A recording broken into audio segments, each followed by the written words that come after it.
Greetings, citizens of the world. This is Virtual Verity. We are anonymous. It has cameras and sensors. It's a podcast. Because again, this is the day of launch. 3 a.m. it starts crashing, and at 6 a.m. Bukele is on Twitter doing customer support. Aprendamos a usar Chivo Wallet.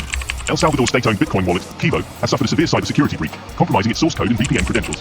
The US has been quite vocal about democratic erosion in El Salvador. 30-day state of emergency has been extended continuously for 2 years.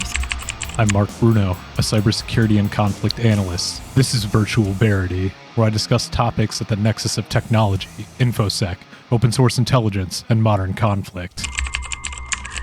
When we think of dystopian fiction, we're presented with societies on the brink of collapse, with the traditional markers of a healthy liberal democracy hollowed out, freedom of the press and speech, assumption of privacy, your right to a trial. Almost every cyberpunk or apocalyptic sci-fi story depicts such a future as high-tech and low-life, with a world that seems vaguely around the corner. Yes, there can be attractive trappings of semi-futuristic technologies, heavy automation that doesn't seem to actually make life better, cybernetic enhancements that always seem just janky enough that no sane person would trust them, no matter how cool they look, everything being networked with no data out of reach, and devices that have no business being networked or automated ending up online. Despite the amount of shiny trinkets everyone partakes in these scenarios, this technology always seems, in the end, to benefit those at the top of their society the most, those who extract and grift their way to power and comfort.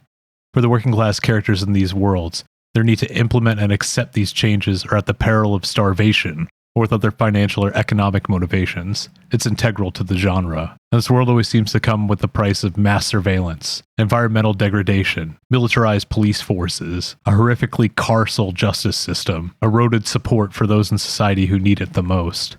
The premise of this podcast, and most of my other writing, fiction or otherwise, is this idea that the cyberpunk future is already here.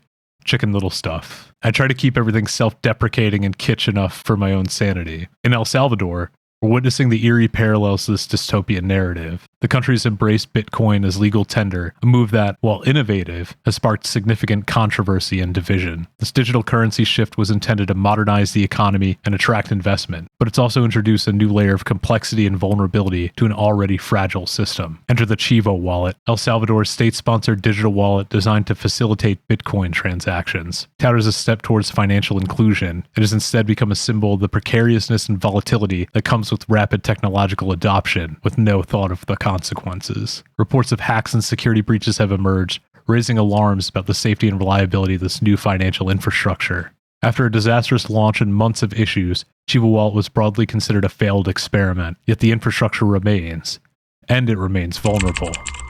In April of this year, a cyber threat actor noticed Cyberintelligentsia SV dropped several data leaks that revealed just how weak and vulnerable Salvadoran society's data had become due to this ill-conceived plan that, from many perspectives, seems more like a grift than anything. Over 5 million Salvadoran social security numbers, addresses, and photo IDs were leaked, as well as the source code of the Chivo wallet software itself. As we dig into the specifics of the Chivo wallet hack, it's crucial to understand the broader context. El Salvador faces economic instability, with high levels of debt and reliance on remittances from other countries. The government's pivot to cryptocurrency can be seen as a desperate gamble, one that mirrors the high-tech, low-life dichotomy of cyberpunk fiction. The promise of cutting-edge technology juxtaposed with the harsh reality of economic desperation and social unrest. In this episode, we'll explore the implications of the Chivo wallet hack, the vulnerabilities it exposed, and what it might say about the autocratic trajectory of the Bukele administration, and perhaps a trend in the so-called global south. How does this real-world scenario reflect the cyberpunk ethos?